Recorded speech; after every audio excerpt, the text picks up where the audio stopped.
The Eagles have a great collection of talent. I'd still love to know what the hell happened once the bubble popped for them, because they could not. The hardest they try, the harder they tried. It felt like the harder it was to get it all back on track. They just were lost. And I don't know that hiring 2 new coordinators, bringing in Saquon Barkley, I don't know where they find their way out of whatever it was last year that caused it all to collapse the way it did. Well, right, because your head man is still the same. If you've still got Nick Sirianni steering the ship, right? I mean, his first mate may be different, but is that going to be enough to elevate this collection of talent to being a winning team again, right? And a winner down the stretch, right? Obviously, they had a winning record, but that's different than actually being a team that puts fear in the hearts of opponents week in and week out. And by the end of the season, the Eagles certainly weren't that.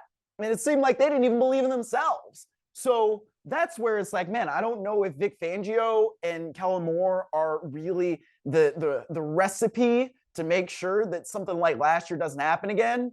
But you at least have to try if you're going to keep the head man in charge and Nick Sirianni, who, you want to have less of an influence in certain ways, but you still want him to steer the ship. It's an interesting dynamic going on there in Philly.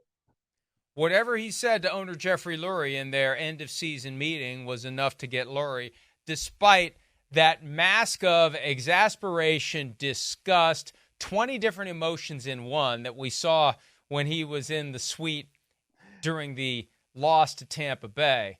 It got him to overcome that and decide to stick with Nick Sirianni, although they do have new coordinators on each side of the ball. After 1 year, the other coordinator's out, the new coordinator's in, because the year before their 2 coordinators became head coaches. Now Kellen Moore is there running the offense. He's been in Dallas, where he was the presumptive successor to Mike McCarthy. He got dumped onto the Chargers. They cleaned house in L.A. He crash lands on his feet. He's one of the various, I forget about him.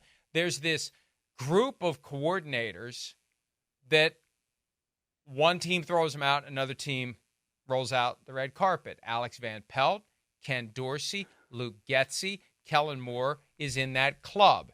Here's Moore on blending his offense with the offense that Nick Sirianni has run in the past.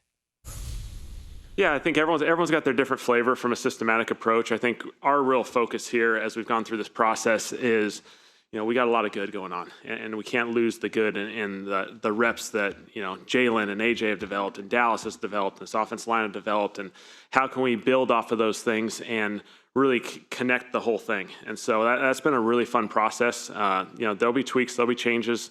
Everything's constantly evolving. That's part of this whole offseason program. I mean, we just got to our first week of actually being on the field with these guys. Once you get on the field, things just start evolving. And so that's really where we're at. We're at a really beginning level of this thing. We're really excited to go through this process with phase 3, get a little bit more field work.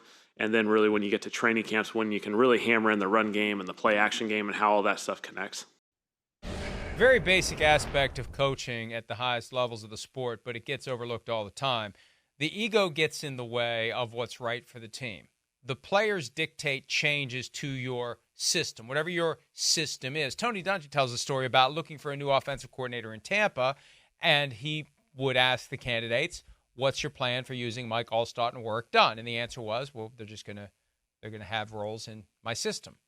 No, your system has to change to account for our strengths and to minimize and conceal as best you can our weaknesses. So it does require flexibility. It does require changes to the playbook. It does require throwing overboard all those plays that you spent hours devising and they're yours and your football DNA is infused with it. No, it doesn't work with this collection of players. That's the challenge. Coming up with plays that work for these players, that get the most out of these players, use them at the right time, under the right circumstances, avoid doing things that they don't do well. This is the flip side of the Bill Belichick, take away what the offense does well. This is figure out what your guys do well and do it.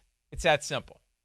Yeah, it is, right? And it's, with Kellen Moore, his experience, okay, what works for Dak Prescott may not work for Justin Herbert, but may work for Jalen Hurts. Or it could be what works for Jalen Hurts did not work for Justin Herbert and wouldn't work for Dak Prescott. So you have to be able to figure those things out. And the thing that I always think about when people are trying to blend systems is that sometimes blending is not good, right? I mean, we saw that last year when you had too many cooks in the kitchen for Bryce Young with the Carolina Panthers. You bring in Frank Reich. Oh, let's bring in Thomas Brown. He's worked with Sean McVay in Los Angeles. He's had a lot of success.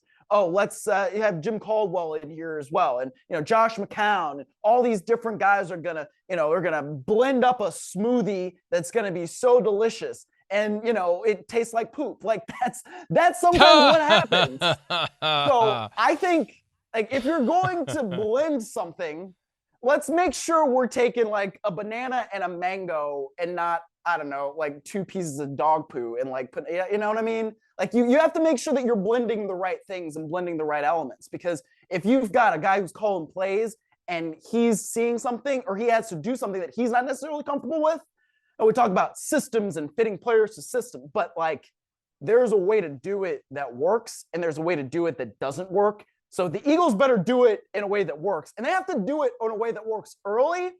Otherwise, man, it is going to get ugly in Philadelphia real quick if that team doesn't get off to a good start. Breakfast tip for anybody out there that may be preparing a smoothie: keep the pitcher away from the dog's ass, please, lest you end up with some ingredients that could cause the smoothie to be not as tasty as it otherwise could be. I had a flashback to Darren McFadden's time with the Raiders, talking about what players do well. And your former head coach in Cleveland, Hugh Jackson, his ascension was fueled in part by what he was able to do with Darren McFadden. Darren McFadden had 499 rushing yards as a rookie, 357 in his second year. He exploded for 1157, career high in his third season, because Hugh Jackson became the offensive coordinator, and he went to Darren McFadden and he said, "What do you like to do? What plays do you like to run?" And those are the plays we're going to run. That's what coaching is all about. Now, It suggested a brighter future for Hugh than what ultimately transpired, but there were forces beyond his control that contributed to his demise both in Oakland and in Cleveland. You could argue he never should have taken that job in Cleveland, and in hindsight, he probably wouldn't have. But that's good coaching.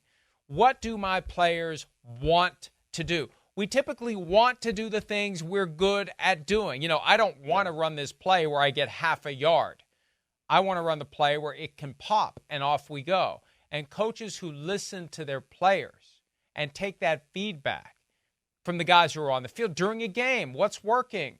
They've got the coaches up in the booth to monitor everything that's happening on the field. The guys on the field can give you feedback on what's working, how guys are playing that day, where an opening might be that otherwise you weren't expecting would be there. So that's what good coaching is, and that's what the Eagles are going to need to do if they're going to turn this around. Hi, it's Mike Florio. Thanks for watching PFT on YouTube. Hit subscribe for the latest news and analysis from Pro Football Talk.